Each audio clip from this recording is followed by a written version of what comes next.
Hello, everyone, and good morning. Welcome to our live feed update for September 28th. I'm your host, Taran Armstrong, and I'm here today to update you on everything that happened yesterday on the Big Brother 25 live feeds. It was day 57 in the house, and it was the final full day before the game finally starts up again tonight on the episode. And so this is the last update from the void. I'll give you a recap of everything that you need to know if you've skipped over all of it. There was a couple days ago another big update in terms of repositioning, but we're sort of mostly finalizing where people stand here heading into tonight. So we'll update you on all of that. And with me to do so, of course, is Jacob Jones. How you doing, Jacob? Good. We're hoodie brothers. I just saw someone in the chat say we're hoodie Yeah. brothers. You know what I mean? I like it. I'm excited to be here with you. The live feeds yesterday, they were just doing what I do on a Sunday at home. Lounging around, cuddling around, some minor talks, but a very kind of chill day. And this is the first, I mean, not the first time, but like I couldn't do it. I couldn't do it. And Sari has oftentimes talked about like, yeah, when I leave here, I'm just not talking to anyone because people do you just have to talk, and it can be exhausting. But you know, here we are. Any Here we sense? are. Yeah, they spent most of the day talking about this, that like this has felt like a bye week. It's felt like a week off. It's just like, what are they doing? Nothing has even happened. They were like, so next week when the scary week happens, they're like, no, this is the scary week. They're like, what do you nothing has happened. Like, what do you Yeah. mean? Corey's like, my theory is that a PA broke something and that's why we're not getting anything. Or did they just take the week off? Like, what are we doing here? We're just it's giving like an apocalypse happened outside, and they're just like, are we still running the game? Actually, Literally, literally, we have the zombies in the house. We have an apocalypse outside, and they are the last known survivors in the world. Kind of a cool concept. Yeah. Well, there was a show called Utopia back in the day. Utopia. Well, Utopia was a reality show, right? It was a reality show. There was a British TV show called Dead Set, made by Charlie Brooker, who did Black Mirror, which was a Big Brother zombie show. It didn't really lean too heavily into them being in the house for too long, though. Oh, boo! 100 Days is a wild. Oh, apocalypse. Yeah, it's a Big Brother apocalypse that we're viewing right now, and the way that all these characters mesh together is very weirdly, to me, satisfying. But it's just slow. But you know what, Taryn, you've gotten sleep. You've gotten to rock climb more, probably. You've gotten to work out. You've gotten to put on a hoodie and not just a t-shirt. We've all do things differently this week, and I'm very happy for you. Yeah. So they've been talking about that throughout the day. Corey talks to Felicia. Now, just to like kind of catch you guys up, the main thrust of what's been happening this week is that Blue has been really trying to get everyone to target Corey in America. She has made some significant progress, particularly with Jag and Matt. She talked to Mimi the night before and spilled basically the biggest thing that Blue has, the biggest piece of information that has been landing really hard, is that America told Blue that Corey thinks that Mimi and Felicia are targeting Jag and Matt. Mimi and Felicia were kind of planning to target Jag and Matt. At least Mimi was, but they never told Corey this in so many words. I would assume that Corey just thought like, hey, this is what they might do to America one time. And then America went and told Blue, Corey thinks this is what's going to happen. Blue was then able to spread that information to Jag and Matt. Hey, why is Corey telling America that he thinks that Mimi and Felicia are going to do this and not telling us, which pissed them off and turned them against Corey. She then told Mimi this the night before the day we're talking about, on day 56. And Mimi was like, what the hell? Corey's trying to spread this narrative that I'm targeting Matt and Jag. Screw that guy. They've also approached Bowie about Corey, saying that Corey is, trying to get everybody on his side and playing the whole house, and that he had a final three with Blue and America, and that's not even true. But it was a final two between Blue and America. Again, sort of spilled by that whole situation, and that pissed Bowie off. She was like, "I can't believe they're trying to form a final three with Blue. I thought they were trying to form a final three with me." So Bowie has been turned against Corey in America. So that's been like the main storyline throughout the week so far. On the other hand, Cirie has been working her way in. She's talked to Corey and America both, gotten them to trust her. She's talked with Jag and Matt, gotten them to not be targeting her, and has been working with Blue and obviously Jared, and still has conversations with Mimi and Felicia, and so on and so forth. So that's kind of where the house stands at the beginning of day 57. Very much true. And America is very messy. And also, Blue plays being fake so well.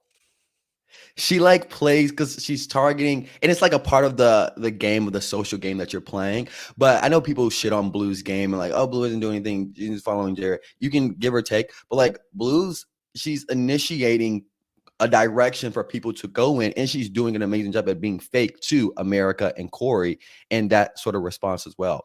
So I'm not a Blue stan, but I feel like Blue is at least doing something when people just felt like, oh, Blue isn't doing anything. She's at least trying to make something shake. Yes, and made significant progress. The problem is the height of her progress was basically 2 days ago to yesterday, and like she reached that peak, and it's starting to come back down. As Matt and Jag start to realize, does it really make sense for us to target Corey in America? They had already started on day 56 to talk about like, should we be the ones to do this? Or should we maybe move in a different direction, especially given their conversations with Felicia, where they're not feeling very good. And so there is a little bit of momentum in the opposite direction from what Blue has been pushing, but we'll see what happens here on day 57. As Corey talks to Felicia, and they talk about Cam being a target if he comes back in, Corey tells Felicia, because she's wondering, like, what about Cirie? I thought everyone was targeting Cirie. And Corey's like, actually, it doesn't seem like anybody's targeting Cirie anymore. And Felicia's like, really? He talks about how everyone is talking to Matt and Jag this week because people assume they're going to win HOH. But Felicia, really, all she hears is that people aren't targeting Cirie anymore, which is, as she correctly recognizes, not good for her. If people aren't talking about Cirie, that means they're probably talking about her. And the only reason why she wanted to continue to work with Cirie after being lied to was that she felt like Cirie was going to be a bigger target than her. And so she's going to basically go around for the rest of the day talking about how, hey, why has everyone stopped targeting Cirie? Can we come back to this? Actually, can we talk about targeting Cirie again? And this only further sketches Matt and Jag out about Felicia, because they don't believe for a second that Felicia's actually targeting Cirie. They think that she's targeting them. And so when she's talking about like, we should all be targeting Cirie, why is everyone off of the Cirie idea? They're like, this is it. Yeah. This is Felicia being a wild card. She's lying. She is coming for us. And it's making them more concerned about Felicia and a little less concerned about Corey. And I think Felicia is totally right at being weirded out, sketched out at the fact that the target has moved from a kind of locked in target as Cirie was, till now being like, oh, Cirie, she's not a threat. If I'm Felicia, I'm gonna have a wonky out to that situation as well. But it's the way that she's going to other people and delivering her suspicion, and not in a way to gather kind of the truth, but in a way of being like, hold on, what's going on now? Why did it move? And if I'm Matt and Jag, I would be sketched out too, because like seeing Cirie's like kind of close ally, and it's just kind of all like a mixy mashy set. But for Felicia's purposes, I feel like she'll be damned if she do, damned if she don't at this point. Mm-hmm. So Jag and Matt again are becoming less concerned about targeting Corey right away, but Matt still feels like he still feels pretty anti-Corey. Still feels, or at least is talking a lot about the Corey is using me idea. And the both of them are still very very happy to press their advantage over Korean America right now. While there's still a lot of anti-Korean America sentiment, they don't need to be targeting them, but they can be using this anti-Korean America sentiment to, again, press their advantage, make more relationships over Korean America, and just get into a much better spot than them. And so that's what they are doing throughout the day, or at least attempting to do. Jag is going to have a tentative anti-Corey conversation with Mimi after her conversation with Blue the night before, which she is very good at playing into. And she also talks about how she's a different player than Felicia. She's not locked in with Felicia. If Felicia's doing something that sketches you out, don't attach me to that. I am, I'm with you guys, or I can be with you guys. And it's a good conversation for Mimi, and I like what she's doing here. I think that it's important for her to make some inroads with Matt and Jag, considering that they are in the power position right now, as long as she is still very willing to take the shot at them if she gets the chance, because obviously you can't just hand them the reins. Yeah, and I know she talked to Matt about it in the, I believe, Have Now room. I don't know if it was before or after that conversation, but she still kind of pushes that point of me and Felicia are separate. Yeah, that's my girl. But I didn't even know, like, people were thinking that I was just going to give her my vote because we're close. And it's not like that. I feel like people should talk to me about it more. And I like that. But for me, if I'm in the house under my own interpretation, I feel like just Mimi saying that, to me, not Jag and not Matt, I feel like I would still be like, okay, yeah, I know you want to give off the impression that you and Felicia are separated, but with these two eyes, 2020 vision, it just doesn't give that. And so, yeah, I think it was great on Mimi to kind of start those conversations and kind of like separate her and Felicia when Felicia's kind of just like doing her thing right now and not wanting to be a total attachment to that. But for me, it's just hard for me to see that going like, oh, the house goes, oh yeah, Mimi, and then we have Felicia. Like, I say Mimi and Felicia, but Mimi is great at what she does and great at talking. And so I feel like inroads are being made. But just from me, it's kind of like, Matt and Jack, are y'all like going with this? I'm like, oh, work. Sometimes people believe what they want to believe, and I think that's kind of the case here with Mimi, with Jag and Matt, and Blue for Mimi. Mm-hmm. So, Felicia talks to Suri. Suri has a few different conversations here in the middle portion of the day. It really sometimes is divided. Like Suri has conversations during the day. Matt, Jag, Corey, America tend to have conversations more like at night. But so Suri's portion of the day, she talks to Felicia. Felicia again talks about how she thinks Cam will want Corey out because he wants America to himself in the jury house, and so on and so forth. This becomes a well-known topic throughout the house as it continues to spread. Blue talks to Suri more about wanting Corey and America out, and Suri warns Blue. She says, "Listen, I get that, but you should be careful. Like, Corey is tighter with those people than you think, and if this gets out, that's bad for your game." So after that conversation, Blue talks to the cameras. She says, "I'm more fired up in this game than ever. I'm seeing clearly what my path forward is. And obviously, listen, your girl's gonna make a lot of mistakes. I've made a lot of mistakes. I'm gonna make a lot more mistakes. Yeah. But I need to be confident and play my game. Also, yeah. Yeah. She said, I'm trying to play my own game, and I feel good about that. As of right now, the only threat to my game is Corey. I do need to play it a little safer, though. And really, everything about this cam talk is pretty correct in my view.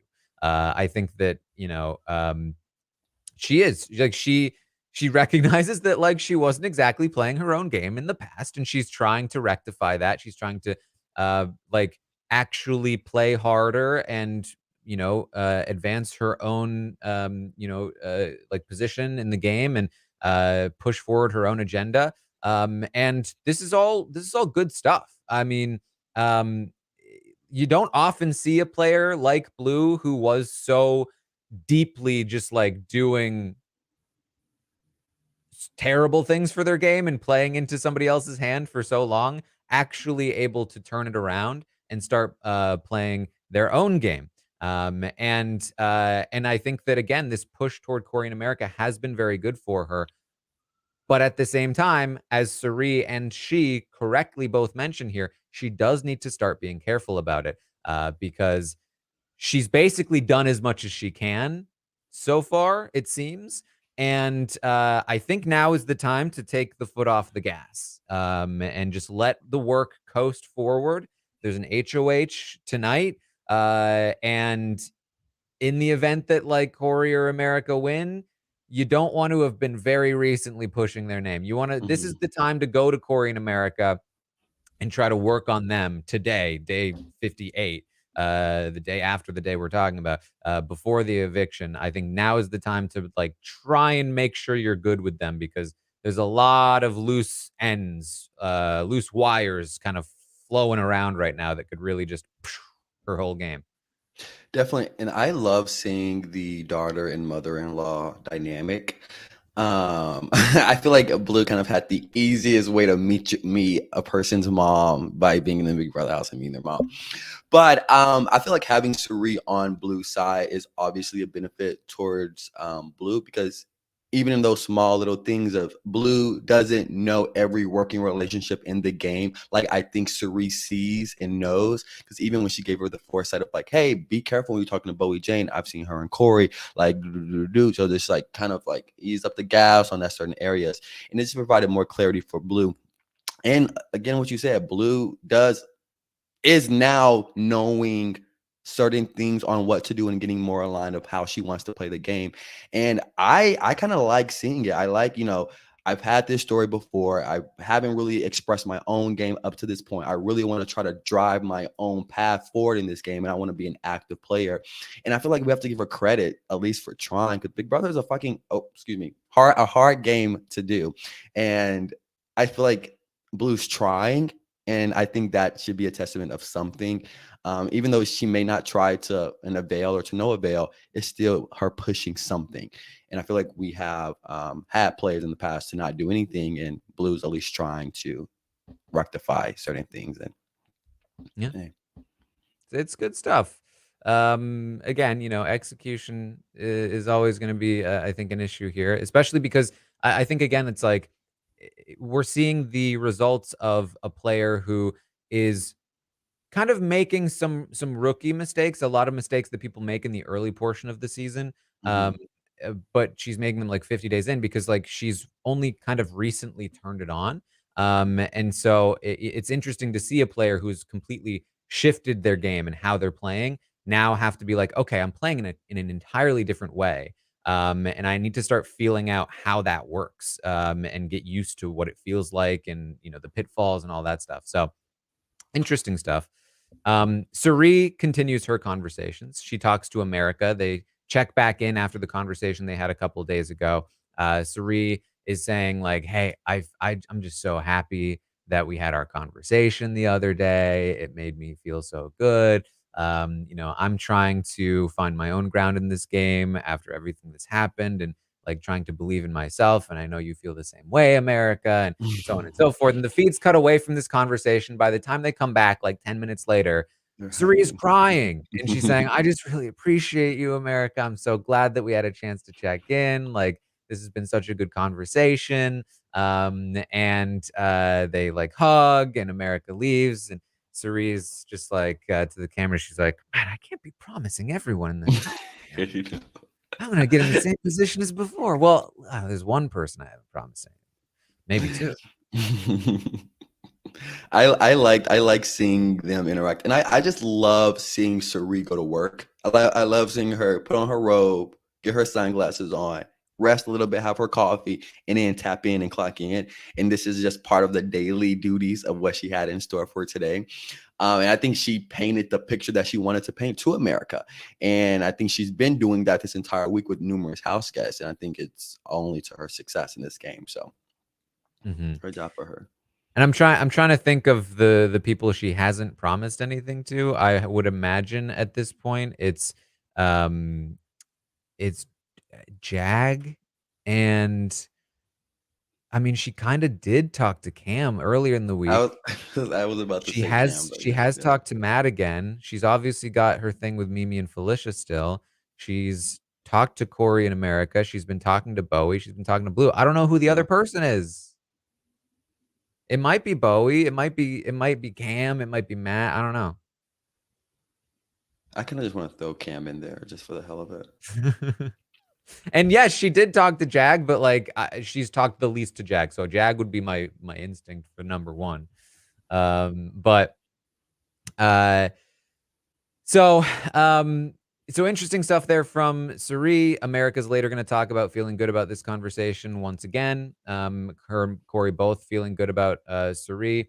Matt talks to Felicia again, and he gives Felicia the pitch, the kind of dangerous pitch for Matt to give, which is, I feel used by Corey in America, talking about how Corey is trying to get in with everyone and all of the same stuff that Blue has been saying. He gives this pitch to Felicia to feel out where Felicia stands in all of this, and she placates the conversation. She's, oh yes, I agree. Yes. Oh yeah, totally. But he's doing most of the talking, and just again, the vibe is off. The conversation doesn't feel great. I don't think Matt feels like the conversation feels great. And he comes away from this conversation feeling like she's coming for me. And that's one of the worst things a person can do when you've already been skeptical and you're trying to buy this person into a dream that you kind of have and kind of not getting the reaction or response or the gut feeling that you want out of it when you already have your suspicions about this person that you're delivering the news to. Damn. You're like, Felicia, come on now. Yeah. Suri continues her rounds. She has a conversation with Corey where she says, listen, Corey, let's cut the bullshit. All right. You in America. Could you see this becoming a Brenchel situation? It's like a Brenchel situation? He says, no, I don't think so. She doesn't really want to get married or have kids, and I do. But I'm also 21, and if there's a world where it can work, I'm down. And they talk about like how you know, he's going to school, she might go back to school, and where they might like connect in that way, and they're starting to talk about planning for that stuff. But Suri very much just like having a very motherly kind of like, let's talk about this, Corey. What are your intentions? You know, like which he later talks to America and he's like, it wasn't game at all. It was just such a good conversation.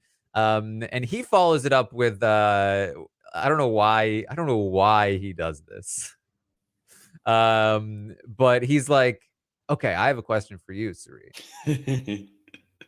Now that we've talked about my relationship, let's talk about the traitors.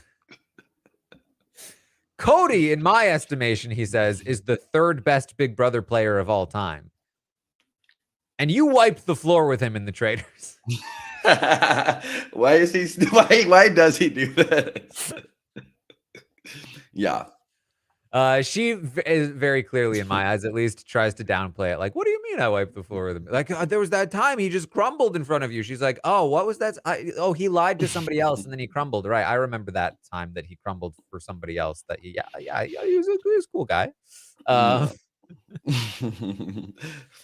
Going from, all right, y'all Brenchel to Corey, Cody's the third best player, to Suri. Oh yeah, he lied and then he crumbled. Not me.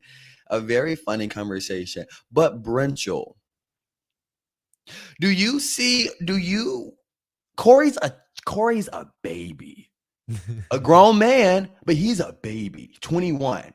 Taran, I'm only 26 right now. Well, actually, he's almost 22. Almost 22 ain't 22.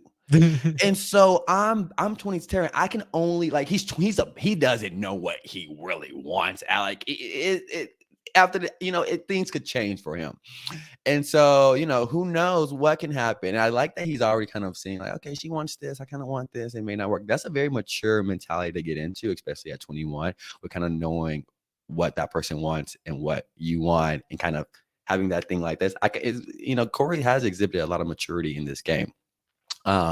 Sometimes I feel like this is kind of one of it. But I don't think they're a Brenchel. I think they'll have a cute little something after the show and then kind of, filter out. months and months later. But again, I think this is just Cherie's social game going into effect, in a very organic and a very like, let's get into some things. It's just a very cute dynamic that was going on right there. And the traders, I want to know who's Corey's 1 and 2, because I feel like Right? Derek Levasseur, I Like, don't know yeah, why, like, but I feel like he would be in there sure, for him. like, you'd assume that you don't put Corey over Derek. Like, if you respect Corey's game, you Yeah, probably respect Derek's game more. yeah. So I would assume Derek number 2, Dan number 1, Will got cut out. Will got cut out. Yeah. Will got cut out. Yeah. Which, look, I love Will, but it's not the hottest take in the world these days. Yeah. Um, Yeah. I don't agree with it, but mhm. someone has to be a top 3 for him.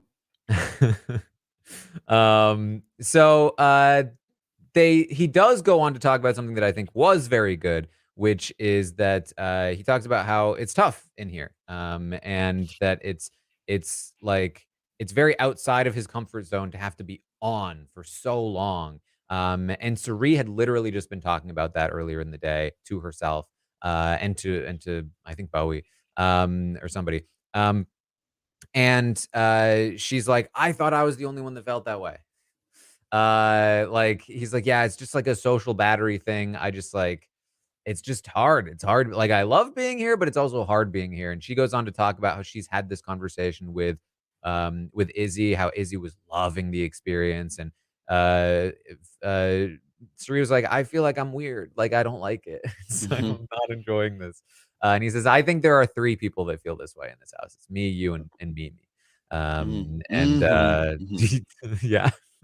Yeah, it's and even seeing them on the like, because they didn't wake up till, I want to say, like around like 11 or like a 10 or something like that, and how they all just kind of laid in the living room, and then like sparsely talking within silent, and even eating dinner silent talk, and eating the food may have been just spectacular. But they don't really have a time to recharge by themselves in this game, for people that need that reclusive time to recharge. And I can only, like, my like mentals, and I need my social battery runs dies very fast, because I feel like I give a lot in the duration that I do give, that I need that amount of time to revive myself. And being in a house like this, where if I turn one corner, I'm seeing Bowie J, and if I turn another corner, I'm seeing Blue and Jared cuddling, and if I walk into this room, I'm seeing America and Corey making out. Like, I'm exhausted, Taryn. I'm exhausted, and I can't do it. Yeah, I feel what they're saying. I used to be like, oh my God, put me in the house. But now I'm like, damn, like, I don't know how it could work. I don't know.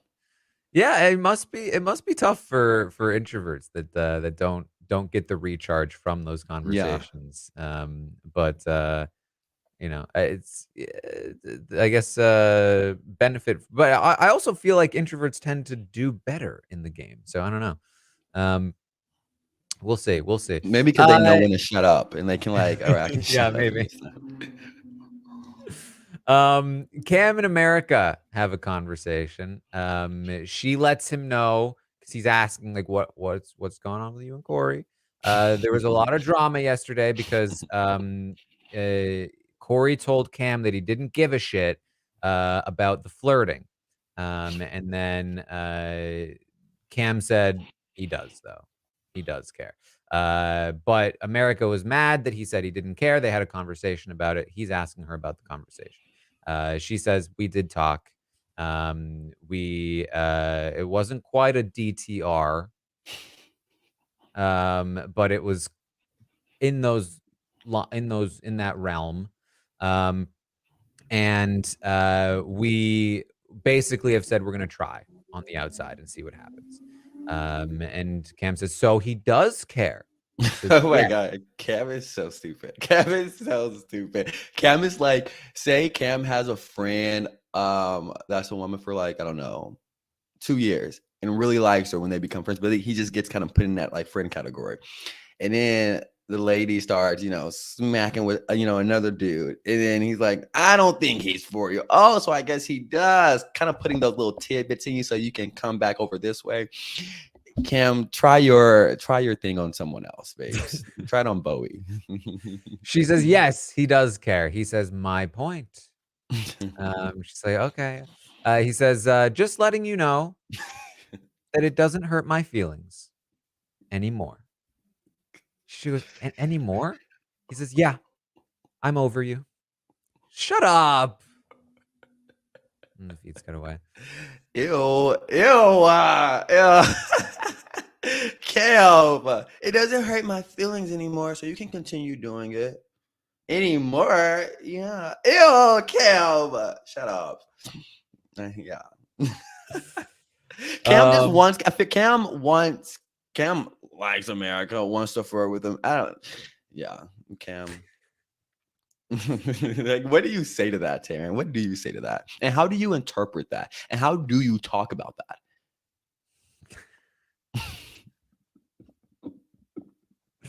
I don't know. Yeah. Don't be forced to live in a house with it, I guess. Yeah.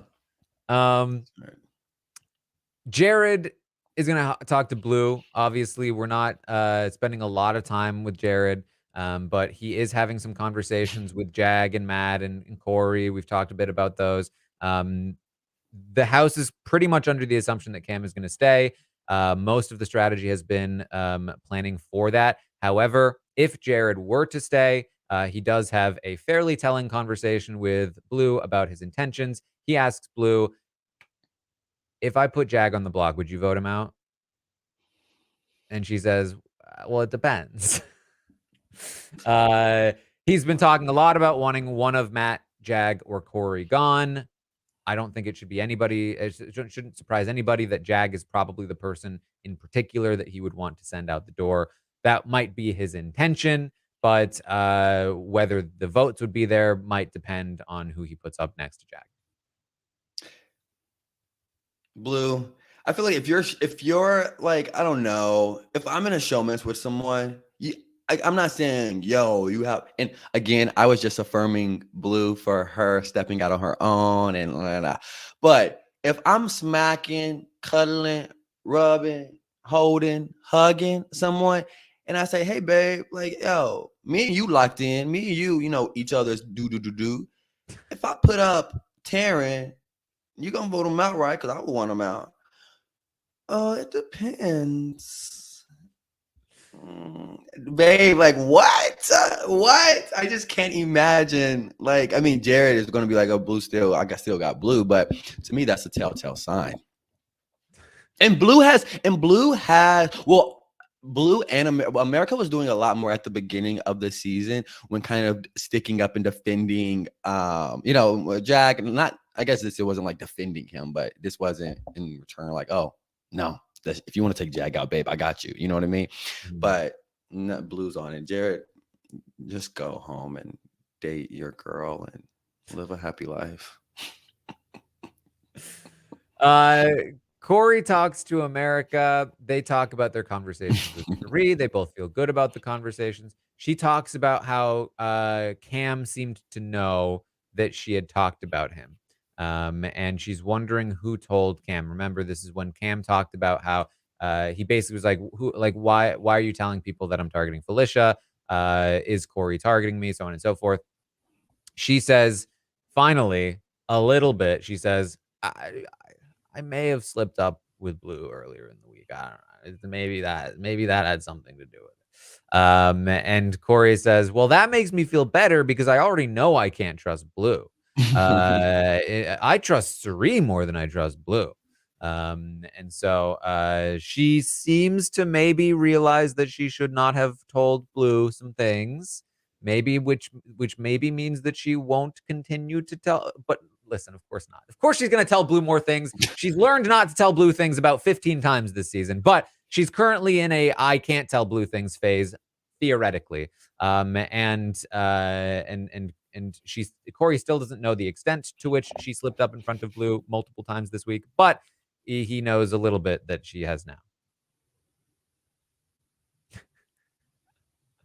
This is America, literally.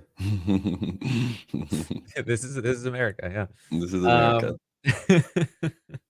When she just has those girl talk, she just be going, going, going, going.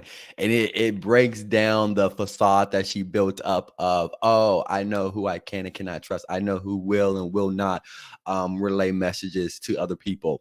You can know that, but it's a different thing than knowing that and actually applying that when having conversation with people. And we've seen time and time again, America kind of just like goes with how she organically feels and trusts in that moment with Blue.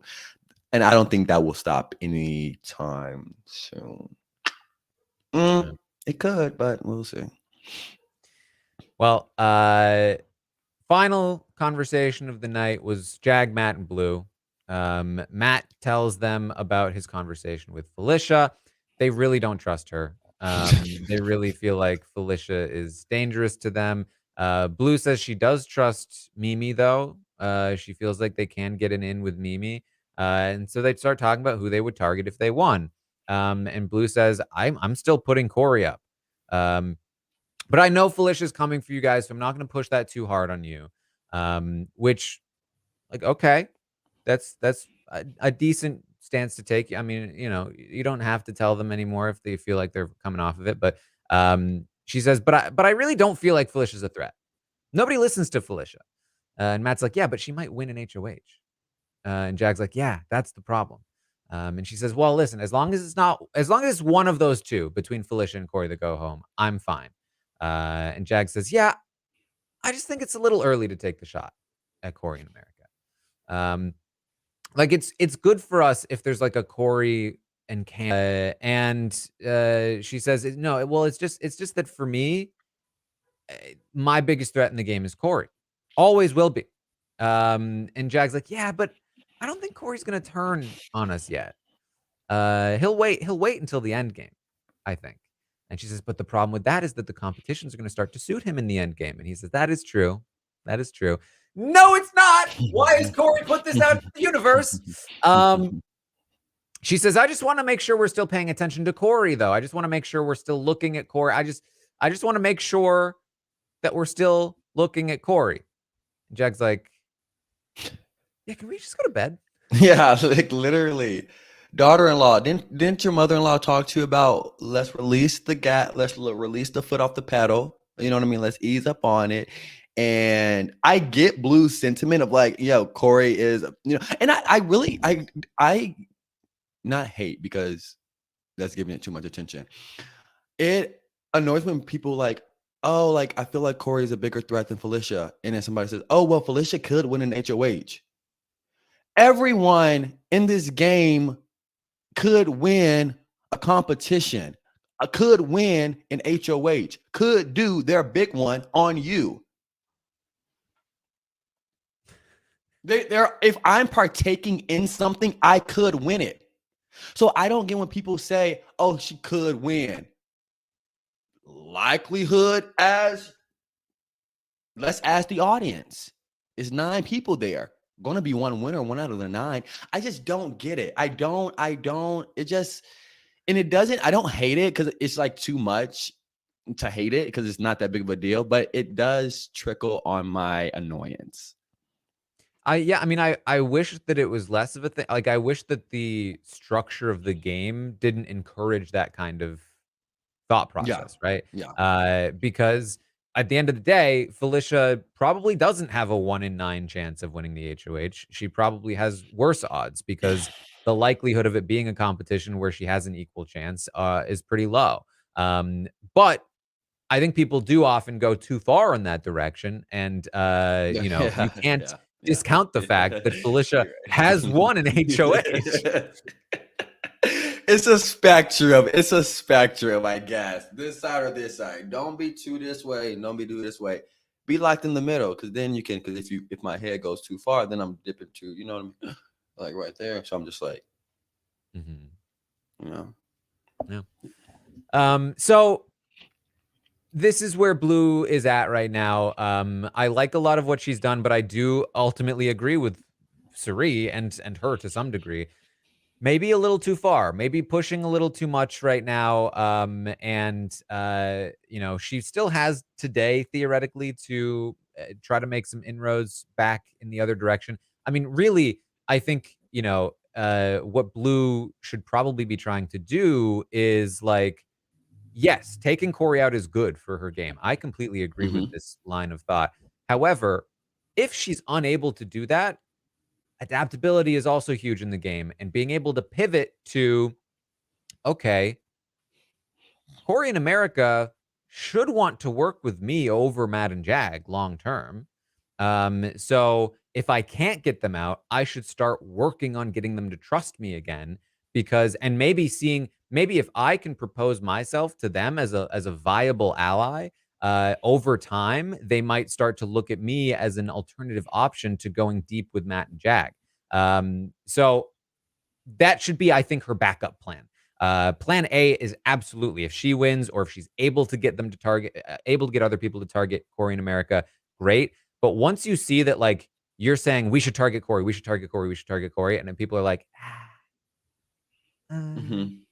that's when you need to make sure you have a backup plan, and that's where I think Blue is trying to like pick up the game on the fly here, and it'll be interesting to see if this does come crashing down on her, or if she's able to sort of continue to pick up these pieces and move forward. So that's kind of where we stand heading into tonight's HOH. There will be a competition. There was a leaked image on the feeds of what people assumed was the resurrection competition, but Hamster Watch actually said, "Turns out I've been told this is not that competition. This is something else." So we do not know at all yet what the competition is going to be, other than the fact that Cameron will probably choose to play in it. I believe they were told yesterday that they will see the competition before Cameron decides whether or not he wants to play. So odds are still decent. I would assume that Cam is the one that comes back. They then will compete in the HOH. Corey still doesn't know if he's going to be able to compete in that HOH. Um, Theoretically, you could see that, like, maybe if Cam is the one to come back, Corey's not able to compete, and if Jared comes back, then he would be able to compete. That's, I think, a somewhat fair option, but only if Jared would also be unable to compete, I think, because if Jared comes back and Cam is gone, or no, that because then Corey would have won, so Jared could compete the following week. I think that's fine. Yeah, I think it's fair. I think it's fair to say Corey can compete if Jared comes back and can't if Cam comes back, personally. But he still doesn't know. We still don't know. And either way, it's going to be a very important HOH competition. Um, Corey is gunning for Blue. Blue is gunning for Corey. A lot of other people seem to be gunning for Felicia. And then a couple of people seem to be gunning for Jag at this point. So that's the main sort of look at what we're seeing here. But really, it's been a whole week of nothing really matters. So I think the conversations that happen tonight after the HOH that happen tomorrow are going to be more important than ever when it comes to this sort of thing. Agreed. And can I say one thing?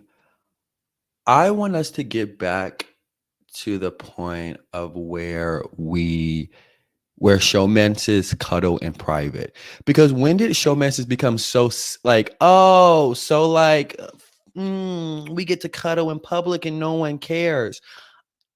I want people, if I see y'all cuddling, I'm gonna be looking at y'all like this.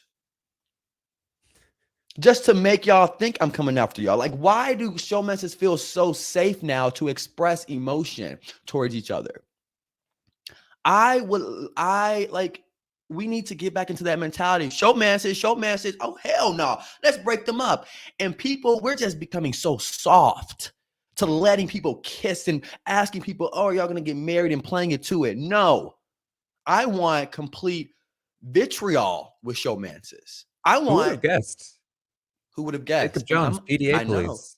PDA police, because I feel like that Big Brother when it was like showmances, roar, it was, but now people can kiss in public in the Big Brother house without any like shame or nervousness that they're gonna be targeted because of it. I could never. Where did this Jacob come from? I feel like you've been a showman's lover. Well, you know what, Taran? I do love to see. You know what, Taran? With a new season comes growth Okay. and maturity, Yeah. and I don't want to see two teeny boppers cuddling on each other in the bed when we fighting for a 7,500,000. And I want you to think I'm coming after you. I don't want you to feel that safe ability to, oh, let me cuddle. I'm not cuddling with nobody, so you don't get to. Save that for when you're upstairs. Don't do that in my house. Yeah. And I feel like the contestants, if y'all are going to be on Big Brother 27, Big Brother 26, please get the torches ready. Get the Emma.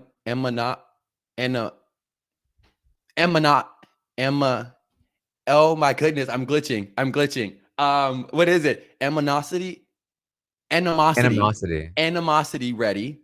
Get your vitriol ready for show message. Don't have people kissing and cuddling near you. Say, if you do this, I'm coming after you next week. Break this shit up. That's all.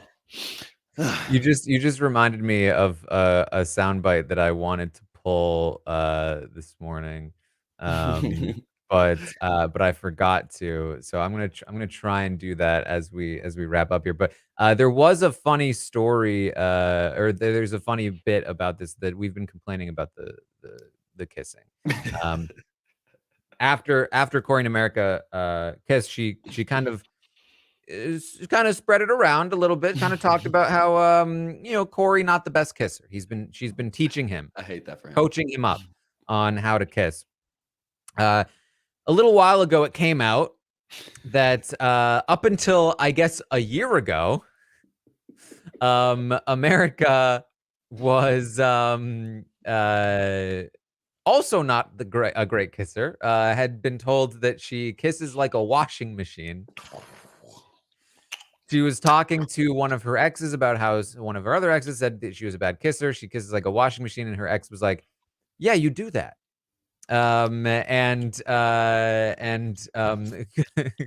Apparently this is going to make an episode because they've been talking about it in the diary room now. Corey said he made the joke that he's been his teacher, the person who's been trying to teach him how to kiss, is washing machine girl. That's like if he had Heisem try to coach him up on how to play Big Brother. Oh, cha-ting, that was cute. Corey, Like, throw your little shade. That was the biggest stray ever. I'm sorry, Heisem. Justice for Heisem. Throw your little shade, Corey. You can't kiss.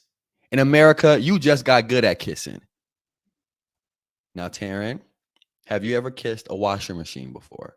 I don't know that I have. I don't think I've experienced a washing machine. I'm kind of intrigued because as dissatisfying as I feel like that could be, I'm also like, let me experience it. A person that kisses it's wet, it's mushy, it's swirly, it's a lot. Corey's a dryer. Yeah, I guess so. See, I like kissing, and I could never be with a bad kisser. And I would say I'm a good kisser as well. Maybe you can help these two, because they clearly need a lot. Listen, we've been wondering why, like, if she's been coaching him up on how to kiss, what is with the noises? It was just a simple question, and I think now we know. Now we know. We have the swirly effect. We have the heavy duty load going into that washing machine, and it's no. I like a quick. All you have to do, and this is a PSA to everyone kissing, center in on yourself. Grab a top or bottom lip. Do that effect with your lips. And that's really all you need, and just kind of go in and out of it. You'll be good. All right, I think I have this clip loaded up. Right. So this you trying to say what was it? Animosity. Reminded me of Mimi today or yesterday trying to say acetaminophen. This was her.